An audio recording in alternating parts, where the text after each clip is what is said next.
Salam dəyərli dostlar, hər vaxtınız xeyirli olsun. Bu dəfəki videomuzda yenidən Dövlət İmtahan Mərkəzinin ali təhsil müəssisələrinə qəbul imtahanı modelinə uyğun paylaşdığı sınaq suallarından ikinci qrup abituriyentləri üçün coğrafiya fənnindən bu dəfə üçüncü sınağı izah etməyə çalışacağım. Başlayaq. Deməli, ilk sualımız. Qeyd edək ki, bu sınaq litosfer və relyef mövzularını, litosfer bölməsini əhatə edir. İlk sualda qeyd olunur ki, sıxırların mütləq yaşı nə deməkdir? Biz bilirik ki, sıxırların iki cür yaşı olur. Mütləq yaş və nisbi yaş. Sıxırların nisbi yaşı sıxırların yatım ardıcıllığına əsasən müəyyən edilir. Sıxırların mütləq yaşı isə sıxırlardakı radioaktiv elementlərin parçalanma müddətinə əsasən müəyyən edilir. Burada əsasən müxtəlif elementlərin parçalanma müddəti əsas götürülür və buna əsasən sıxırların mütləq yaşı təyin edilir. Baxın, onun üçün biz burada götürməliyik düzgün cavab kimi C bəndini. B-yə baxsaq, B-də qeyd olunur ki, sıxırlardakı daşlaşmış bitki və heyvan qalıqlarına əsasən təyin edilir. Bu da həmçinin aid olacaq nisbi yaşa. Mütləq yaş olacaq C bəndi. 2-də qeyd olunur ki, sxemi tamamlayın. Bu geoxronoloji cədvəldir. Bizdən dövrləri soruşur. Gördüyümüz kimi bu paleozoin dövrlərini əhatə edir. Ardıcıllıqla biz bunları bilməliyik. Kembri, sonra gəlir Ordovik. Deməli 2 olacaq Ordovik. Baxın Ordovik. Silur, daha sonra gəlir deməli Devon. Baxın 2-də deməli Devon. Daş kömür və Perm. Yəni E bəndi düzgün cavabdır. Bu ardıcıllığı da mütləq şəkildə bilməliyik. 3-də qeyd olunur ki, uyğunluğu müəyyən edin. Geosinklinalın inkişafının birinci mərhələsi, geosinklinalın inkişafının ikinci mərhələsi. Deməli, dəyərli dostlar, biz bilirik ki, geosinklinalın inkişafının 4 mərhələsi olur. İndi bizdən geosinklinalın birinci və ikinci mərhələlərinə aid olan məsələləri aydınlaşdırmağımız tələb olunur. Baxırıq. Deməli, yer qabığının böyük bir hissəsi enməyə başlayır.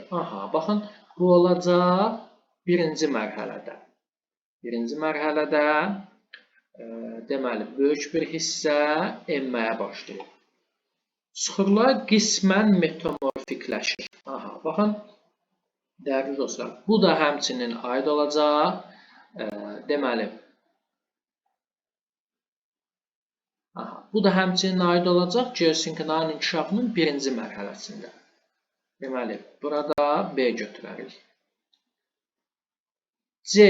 Yer qabığının ayrı-ayrı hissələrində qalxmalar baş verir. Bu artıq olacaq ikinci mərhələdə. C götürək. Çökmə sıxır qatlarının parçalanması çoxlu sayda enmə və qalxmaların yaranması ilə nəticələnir. Deməli, bu da aid olacaq enmə və qalxmaların yaranması ilə nəticələnirsə, bu da ikinci mərhələyə aid olacaq. Yəni, bax, D-ni də ikinci mərhələ kimi götürməliyik. E-də deyir, dəniz hövzələrinin dibində qalın çökmə sıxır qatı toplanır. Yadımızda qalsın, dəyərli abituriyentlər, izləyicilər. Qalın çökmə sıxır qatı dəniz hövzələrində yaranacaq birinci mərhələdə. E variantını götürək. Birinci mərhələyə və çökmə sıxırların toplanması ilə yanaşı vulkanizm fəaliyyətləri də artacaq yenidən ikinci mərhələdə. Deməli, biz burada nə etməliyik? Geosinklinalın inkişafının mərhələlərini bilməliyik. Qeyd edirik ki, 4 mərhələdən keçir geosinklinalın inkişafı. Sonuncu, 4-cü mərhələ isə platforma. 3-cü mərhələdə deməli, yüksək dağlar əmələ gəlir, cavan dağlar. 4-cü mərhələ isə platforma mərhələsidir. 1 və 2-ci mərhələyə də bunlar uyğun gəlir. 1-ə A, B, E, baxın, B bəndində. 2-yə də C, D və F. Deməli, düzgün cavab olacaq 3-cü sualda B variantı. Keçək 4-cü suala. Qeyd olunur ki, cədvəli tamamlayın. Şimali Amerikada deməli, platformalar, sipərlər və qalxanların yerləşdiyi ərazilər, faydalı qazıntılar. Baxırıq. Deməli, platformalar. Bax, Qviana yaylası qeyd olunur ki, hansı platformada yerləşir? Təbii ki, Cənubi Amerikada Qviana yaylası yerləşir. Elə düzgün cavab çıxır. Şimali Amerikada yerləşən qalxan Labrador yarımadası. Bəli, Qviana yaylasında da boksit ehtiyatları. Biz deyirdik boksit Qviana yaylası, Braziliya yaylası, Avstraliyada Cape York yarımadasında əsasən yayılır. Deməli, biz burada Qviana yaylasının hansı platformada, hansı materikdə yerləşdiyini bilməklə düzgün cavabı tapa bilərik. Düzgün cavab A variantı olacaq. 5-ci sual yenə geosinkronun inkişaf mərhələsi ilə bağlıdır və burada 3-cü mərhələdə əmələ gələn dağların yerləşdiyi əraziləri bizdən soruşur. Yəni, qırışıq dağlar. Yəni, bura uyğun gələcək cavan dağlar. Diqqətlə baxaq, dəyərli dostlar. Baxın, elə olacaq bir Himalay dağları. Deməli, daha sonra baxın, Ant dağları 4 olacaq. Ant dağları da bura uyğundur və Alp dağları Avropada, yəni cavan dağları. Geosinkronun 3-cü mərhələsində artıq cavan dağlar əmələ gəlir. Baxın, Apalaç dağlarıdır, olmayacaq, qədim dağdır. Afrikada olan Kap dağlarıdır, olmayacaq. Həmçinin, deməli, Asiyada olan, deməli, Mezozoy erasına aid Altay dağları da olmayacaq. Deməli, düzgün cavab alacaq 1, 4 və 6. Yəni, B variantı düzgün cavabdır. 6-cı sualda deyir, kimyəvi aşınmanın intensiv getdiyi əraziləri müəyyən edir. Biz bilirdik, aşınmanın 3 növü olurdu. Baxın, fiziki aşınma, kimyəvi aşınma və üzvü aşınma. Fiziki aşınma temperatur amplitudu ilə bağlı idi. Sual temperatur amplitudunun yüksək olması ilə. Üzvü aşınma bitki və heyvanların təsiri ilə. Kimyəvi aşınma isə yağıntıların təsiri ilə bağlı idi əsasən, rütubətin təsiri ilə. Deməli, biz yağıntıların daha çox düşdüyü əraziləri götürməliyik. Baxın, bir Böyük Britaniya adası elə bunu götürə bilərik. Çünki burada mülayim dəniz iqlim tipi hakimdir və il boyu yağıntılar eyni miqdarda və çox düşür. Meksika yaylasını baxın götürməliyik. Burada yağıntılar çox deyil, kimyəvi aşınma olmaz. Böyük Özə yaylası olmaz. Aha, baxın, Yava adası ekvatorial, Malakka yarımadası ekvatorial, Somali yarımadası da subekvatorialdır. Lakin burada yağıntılar, deməli, əsasən fəsilə uyğun düşür. Yəni, yay fəslində düşür. Onun üçün bunu da götürməliyik. Deməli, baxın, Böyük Britaniya, Yava, Malakka 1, 4 və 5. Yəni, düzgün cavab E variantı olacaq. Deməli, biz burada nəyi bilməliyik? Aşınmanın növlərin, kimyəvi aşınma hansı ərazilərdə intensiv gedər, yağıntıların çox düşdüyü ərazilərdə. 7-ci sualda qeyd olunur, Azərbaycanda 8-9 ballıq zəlzələ zonasına aid olan ərazilər. Biz qeyd edirdik ki, Azərbaycanda 3 ərazi var ki, 8-9 zəlzələ ballıq zəlzələ zonasına uyğun gəlir. Gəncə ətrafı ərazilər, Naxçıvanda Zəngəzur dağları, Qapçıq zirvəsi ətrafı və Şamaxı zonası. Baxın, elə A bəndinə baxaq, Gəncə ətrafı ərazilər və Qapçıq zirvəsi. A variantı düzgün cavabdır. Azərbaycanın yerdə qalan digər ərazilər isə 7-8 ballıq zəlzələ zonasına daxildir. 8-ci sualda qeyd olunur ki, sxemə əsasən paleogen çöküntülərinin yayıldığı əraziləri müəyyən edin. Biz əsasən respublikamızda deyirdik paleogen bir Talış dağlarında, bir də ki, Zəngəzur dağlarında geniş yayılırdı, deməli, paleozoy. Həmçinin qeyd edirdik ki, deməli, Qobustan alçaq dağlığında paleogen çöküntülərinə rast gəlinir. Onun üçün baxın, 1, 3 və 6-nı götürməliyik, E bəndini. Digər ərazilərdən baxın, Ceyran çöldür, Neogen də əsasən olmaz. Burada Böyük Qafqazın dağlıq hissələridir. Burada Mezozoyalar əsasən Yurata başır. Kiçik Qafqazdır, həmçinin Murovdağ. Burada da eynən daha çox Mezozoy çöküntüləri, Mezozoy erasının Yurata başır çöküntüləri üstünlüyü təşkil edir. Paleogen, yəni Kaynazoyun paleogen dövrünün çöküntüləri 1, 3, 6-da olacaq. E variantı. 9-cu sualda qeyd olunur ki, dağ silsilələrini müəyyən edin. Baxaq görək, bunlar hansı dağ silsilələrdir? Biz burada nəyi bilməliyik? Dağların mütləq hündürlüyün, əsas dağ silsilələrinin mütləq hündürlüyü. 4243. Biz bunu rahat şəkildə 42-43 kimi yadda saxlayırdıq. Bu olacaq. Aha, 3-dür bu. 1-dən başlayaq. 3120. Baxın, 3120 olacaq Küküdağ. Küküdağ da yerləşir Dərələyəzdə. 3724 2-də olacaq. Bu olacaq Camışdağ. Camışdağ yerləşir Murovdağda. 4243 isə Şah dağıdır. Bu da yan silsilənin ən yüksək zirvəsidir. Baxın, D bəndi, Dərələyəz, Murovdağ və yan silsilə. Biz respublikamızda yerləşən əsas dağ silsilələrinin zirvələrinin mütləq hündürlüyünü bilməliyik. 10-cu sualda qeyd olunur ki, xəritə sxemə əsasən təknəvarı dərələrin və gətirmə konuslarının yayıldığı əraziləri müvafiq olaraq müəyyən edilir. Biz bilirik, təknəvarı dərələr ekzarasiya mənşəlli relyef formalarıdır, yəni buzlar mənşəlli formalardır və bu da təbii ki, yüksək dağlıqda olacaq. Ümumi xəritədə qeyd olunan rəqəmlərə baxsaq, ən yüksək burada olacaq Böyük Qafqaz. Baxın, 1 olacaq və gətirmə konusları. Baxın, gətirmə konusları da əsasən Şirvan düzünün yuxarı hissələrinə, Böyük Qafqazın cənub hissələrinə uyğun gələr 3. Düzgün cavab 1 və 3. Yəni B variantı. Gətirmə konusları da biz bilirdik, çayların əsasən dağlardan düzənliklərə çıxdığı ərazilərdə gətirdiyi materialları çökdürməsi zamanı əmələ gəlirdi. Gətirmə konusu buydu. Bu da əsasən uyğun gəlir. Baxın, 3-cü deməli, əraziyə. Məsəl üçün, baxın, burada 1 ilə 1-də 5 var. 5-də bu, məsəl üçün, ola bilməz. Bu ərazi Ceyrançöl düzüdür. 11-ci sualda qeyd olunur ki, doğru sıraları müəyyən edin. Faydalı qazıntının işarəsi, faydalı qazıntı yayıldığı inzibati rayon. Mis, bəli, düzgündür. Faydalı işarəsi Gədəbəy. Tamamilə düzgündür. Bunu götürə bilərik. Neft, Kürdəmir. Yox. Baxın, deməli, bu olacaq təbii qaz. Neftin içi bu şəkildə olmur. Amma Kürdəmirdə neft var, bəli, Molla kənddə.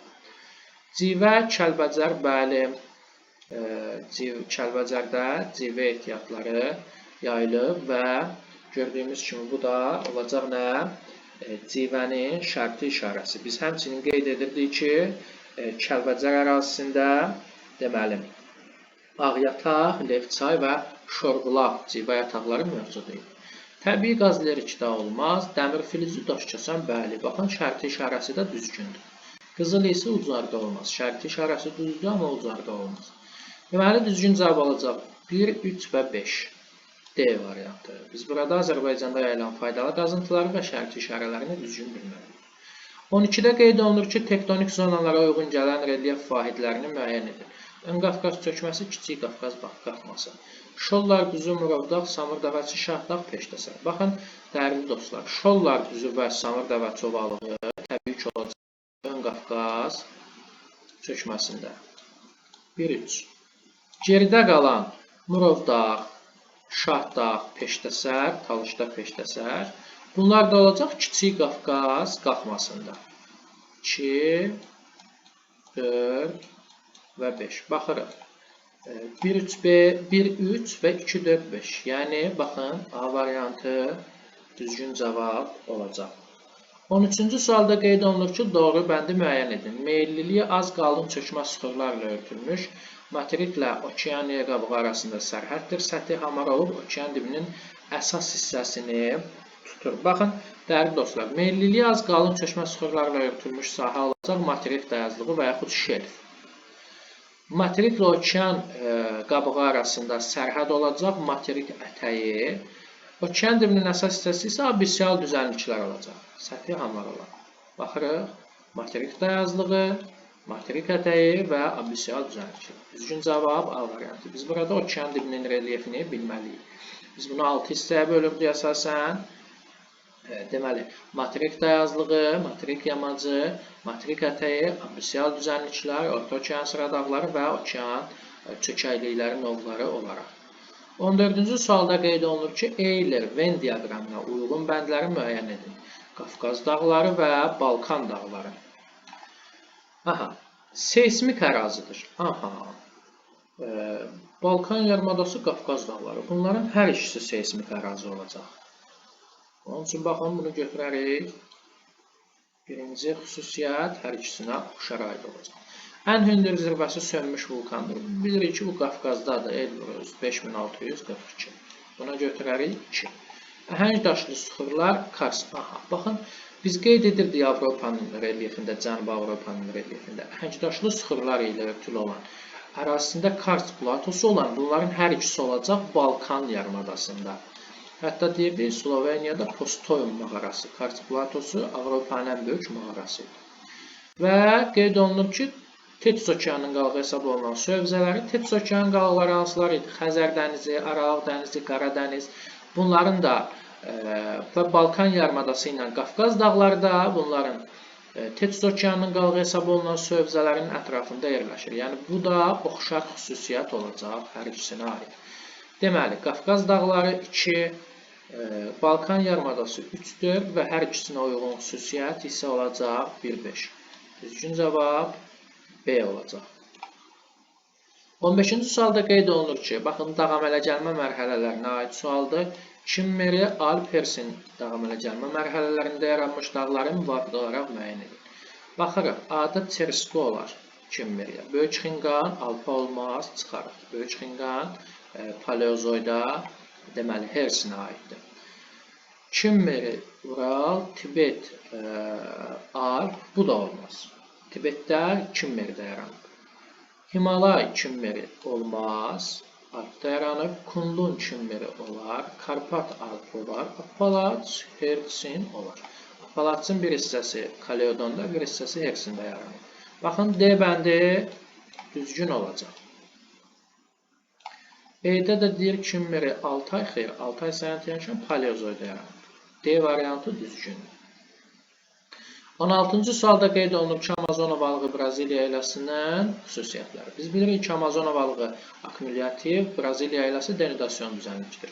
Baxaq, səthi hamardirsə, təbii ki, bu olacaq Amazona balığı. Uyğun. A. Filiz mənşəlli faydalı qazıntılarla zəngindir. Filiz mənşəlli faydalı qazıntılar uyğun gələcək Braziliya yaylasına. Biz burada deyirdik, dəmir filizi, boksit ehtiyatları və s. filiz faydalı qazıntılar daha çox idi. Geniş çay dərələrinə malikdir. Təbii ki, bu akkumulyativ düzənliklərə Amazona balığına uyğun gələcək. Yenə C yazacaq 1-ə.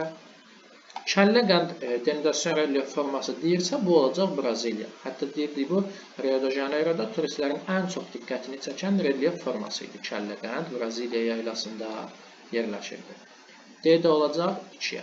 Səthi alluvial çöküntülərlə örtülüdür. Alluvial çöküntü çayların gətirdiyi çöküntülərlə əmələ gələn düzənliklərə uyğun gəlir və bu da olacaq təbii ki, Amazon ovalığı, Amazon çayının təsiri ilə. Deməli, Amazona balığı A, C, Y, Braziliya, B-dir. Düzgün cavab E variantı olacaq. 17-də deyir, sxemə əsasən A zirvəsini müəyyən edin. Aha, baxarıq, Qapıcıq 3904 və bundan 784 metr aşağıda A zirvəsi. Baxın, A olacaq nə qədər? 3120 metr. 3904-dən 784 çıxanda 3120 qalır. 3120-də Dərələyəz silsiləsinin yüksək zirvəsi olan Küküdağ olacaq. Naxçıvanda. C variantı uyğun bənd.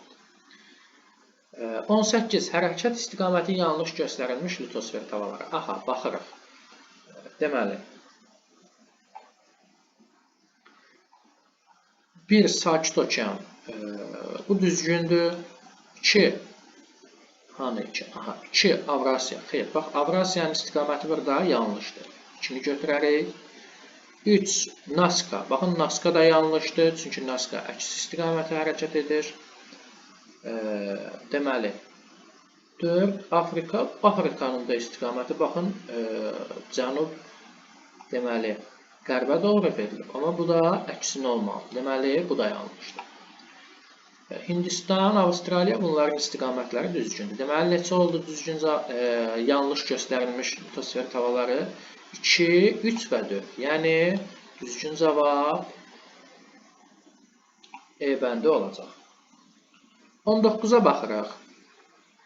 Kordilyer dağlarının mərkəz hissəsinə aid olan relyef vahidlərini müəyyən edin. Biz Kordilyer dağlarını əsasən, baxın, sahil sıra dağları, Kaskad dağlar, Qayalı dağlar, Böyük Hövzə, Colorado platosu, deməli, Sierra Madre dağları Meksika hissəsində bu ərazilərə bölündü. İndi burada bizdən mərkəzi hissəsinə aid olan relyef vahidlərini istəyir.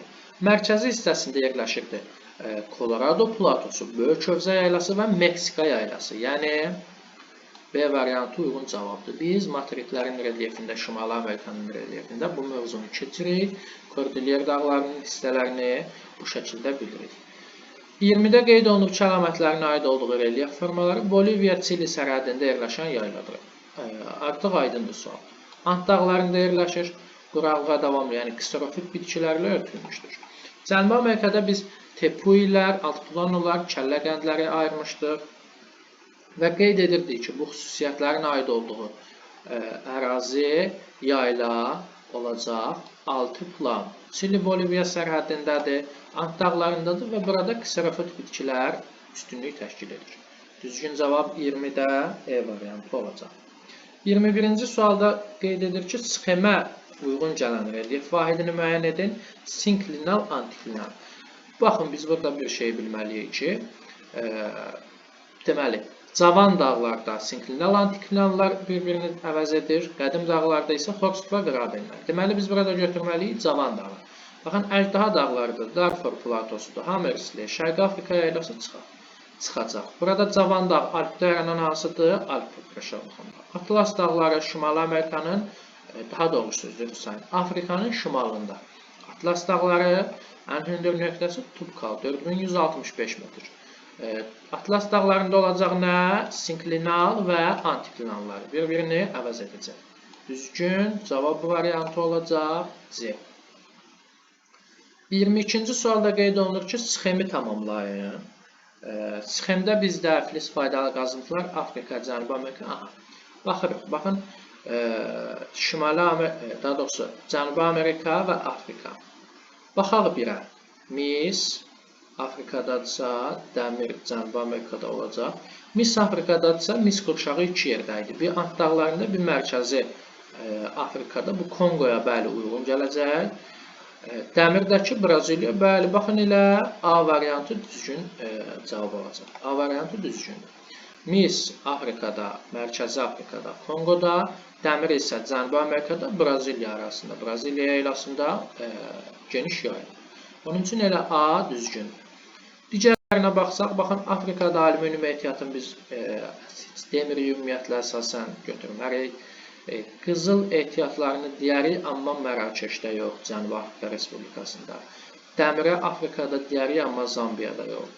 Qalayı, deməli, buranı həmçinin Uruqvayda, Efiopiyada biz qeyd etmirik. Bu ehtiyatlarla bu ölkələr zəngin deyil. Onun üçün düzgün cavab olacaq A bəndi.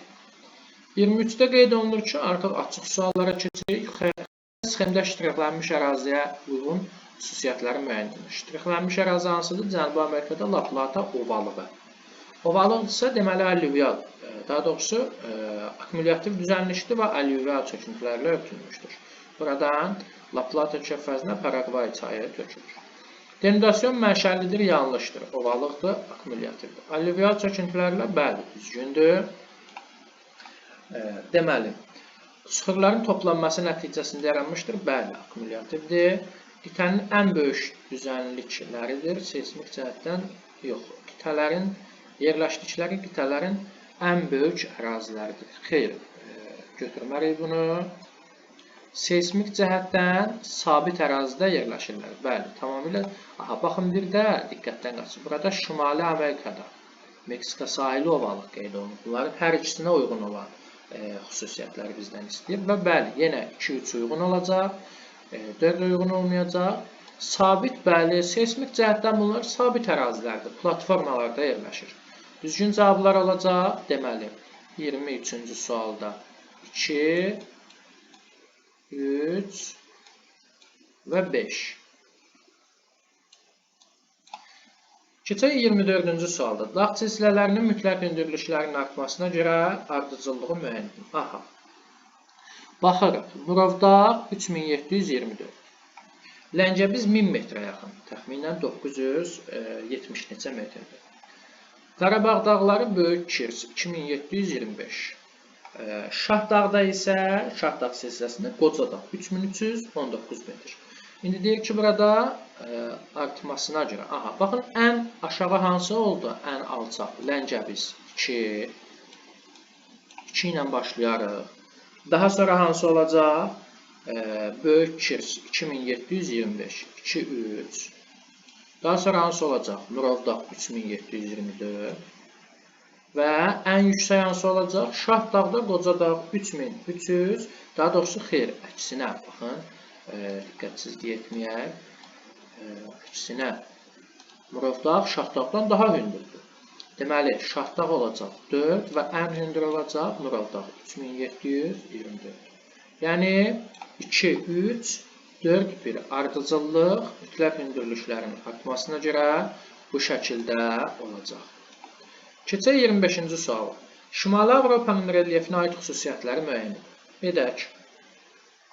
Ən hündür zirvəsi Qalxepikkin dağıdır. Bəli, Skandinaviya dağlarından 2469 metr düzgündür. Cavan dağlar xeyr yoxdur. Fjord tipli sahilləri bəli. Fjord nə idi? Körfəzlər, ensiz, dar körfəzlər. Burada ən böyük fjord Sogne fjordu idi, Norveçdə yerləşən. Valday yüksəkliyi xeyr, Valday Şərqi Afrikadadır. Əvvəllər dəniz dayazlığı olmuş polderlər mövcuddur. Biz polderləri əsasən deməli qeyd edirdik Orta Avropada. Düzdürmü? Onun üçün bunu da götürməliyik. Düzgün cavab olacaq 1 və 3. Keçək növbəti 26-cı suala. Seysmik zonada yerləşən yaylaları müəyyən edin. Seysmik zonalarda yerləşən yaylaları müəyyən edin. Seysmik zonalarda yerləşən yaylalar əsasən geosinklinal qurşaqlarda yerləşən yaylalardır. Bu da əsasən uyğun gəlir Alp-Himalay geosinklinal qurşağına. Baxın, elə Anadolu yaylasını götürməliyik. Qərbi Avstraliya xeyr. Deməli, Tibet xeyr. Meksikanı götürərik, Antkordilyerdə yerləşir, Orta Sibir xeyr platformadır və Colorado Kordilyer dağlarında. Seysmik zonalarda yerləşən yaylalar olacaq Anadolu, Meksika və Colorado yaylalar. 27-ci sualda qeyd olunur ki, uyğunluğu müəyyən edin. Vulkanlar və xəritədə yerləşdiyi ərazilər. Pinatubo vulkanı biz bilirik ki, Filippin adalarında yerləşir. Filippin adaları hansılardır? Baxın, A. Pinatubo, Apo, bunlar Filippin adalarında idi. Klyuçu Sopkası Kamçatka yarımadasında, Rusiyada, Asiyanın ən hündür vulkanı idi. Etna vulkanı da təbii ki olacaq Siciliya adasında. Bu da olacaq B. Digər baxın, D-də Vezuvi vulkanı qeyd olunub İtaliyada, Apenin yarımadasında. E-də isə Yaponiyada Fujiyama vulkanı. Keçək situasiya tipli çalışmalara. Qeyd olunur ki, Azərbaycan ərazisində ən qədim süxurlar eyni tektonik zonaya aid olan müxtəlif ərazidə aşkar edilmişdir. Onların yaşı 400-450 milyon ildən çoxdur. İndi buna əsasən biz tapşırıqları həll etməliyik. Mətndə verilmiş süxurların aid olduğu geoloji eranı və tektonik zonanı müəyyən edin. Deməli, biz qeyd edirdik ki, Azərbaycanda ən qədim süxurlar Paleozoy erasına aid idi. Və bu süxurlar Azərbaycanda Kiçik Qafqaz qalxmasında, tektonik zona olaraq Kiçik Qafqaz qalxmasında yayılmışdır. Deməli, baxın, elə 28-ci sualın cavablandırdıq. Deyir ki, geoloji eranı. Geoloji era olacaq hansı? Paleozoy və qeyd edir ki, tektonik zonanı. Hansı tektonik zonada olacaq ən qədim? Kiçik Qafqazda. Kiçik Qafqaz tektonik zonasında. Keçək 29-cu suala. Mətndə verilmiş süxurlar hansı ərazilərdə yayılmışdır? Biz Azərbaycanda ən azı 3 nümunə yazın. Biz Azərbaycanda ən qədim süxurlar deyirdik. Baxın, burada tam olaraq yaza bilmirəm, sadəcə qeyd edirəm, yadda qalsın. Ən qədim süxurlar Azərbaycanda Dərələyəz silsiləsində, daha sonra Sədərək qalxmasında, Naxçıvanda və Tovuz İnzibat rayonu ərazisində Əsrik çay və Zəyəm çay hövzələrində ən qədim süxurlar səthə çıxır. Aydın oldu. Deməli, ən qədim süxurlar qeyd olunduğu zaman biz qeyd edirik ki, bunlar Paleozoy erasına aiddir və yayıldığı ərazilər də Dərələyəz silsiləsi, Sədərək qalxması, Əsrik çay və Zəyəm çay hövzələri olacaq. Keçək sonuncu 30-cu suala. Xəritə sxemə əsasən mətndə verilmiş süxurların yayıldığı məntəqələri müəyyən edin. Bəli, baxın, diqqətlə baxsaq, müşahidə edə bilərik ki, baxın, 4-dür, 1-dir, 3-dür, 6-dır, bunların heç biri uyğun olmayacaq. 2, yəni zəmçə əsrikçə hövzəsi olacaq və 5, Naxçıvanda sədrək qalxması. 2 və 5 olacaq düzgün cavab. Ən qədim süxurların yayıldığı ərazilər. Dəyərli dostlar, izahımız bu qədər. Diqqətiniz üçün, izlədiyiniz üçün təşəkkür edirəm.